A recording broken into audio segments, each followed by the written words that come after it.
వేల కోట్ల విలువైన మద్యం స్కామ్లో సిట్ దర్యాప్తు మరో కీలక మలుపు తిరిగింది. జగన్ పీఏ నర్రెడ్డి సునీల్ రెడ్డి కంపెనీల్లో సిట్ తనిఖీలు చేసింది.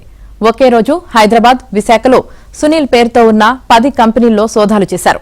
ఈ కేసులో జగన్ కు అత్యంత సన్నిహితులైన ఎంపీ మిథున్ రెడ్డి, మాజీ ఎమ్మెల్యే చెవిరెడ్డి భాస్కర్ రెడ్డి, ఓఎస్డీ కృష్ణమోహన్ రెడ్డి తదితరులు నిందితులుగా ఉన్నారు. మద్యం ముడుపుల సొమ్ములు అంతిమ లబ్దిదారులకు చేరడంలో వీరి పాత్ర కీలకమని సిట్ అధికారులు తేల్చారు.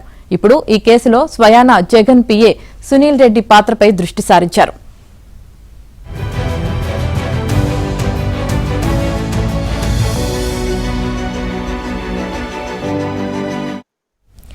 నర్రెడ్డి సునీల్ రెడ్డి జగన్ సతీమణి భారతికి బంధువు.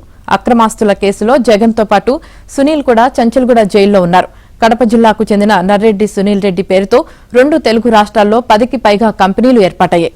ఆ కంపెనీల లావాదేవీలపై ఆరా తీసిన సిట్ అధికారులు తాము సేకరించిన సమాచారంతో పాటు ఇప్పటికే విచారణలో లభ్యమైన ఆధారాలు పరిశీలించుకుని వాటిలో సోదాలకు దిగారు.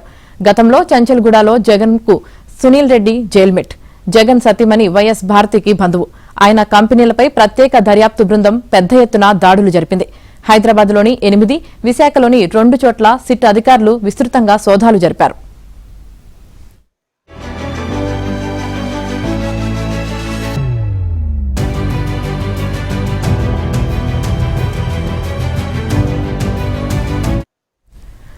హైదరాబాద్, విశాఖలోని కంపెనీలన్నీ ప్రైవేట్ లిమిటెడ్, ఎల్ఎల్పీ, ఫౌండేషన్ హోదాల్లో కార్యకలాపాలు సాగిస్తున్నట్లు సిట్ సోదాల్లో తేలింది.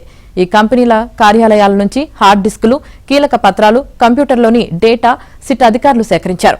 ఈ కంపెనీలకు ఆడిటర్గా ఉన్న వ్యక్తిని పిలిపించి సిట్ విచారించనున్నట్లు సమాచారం.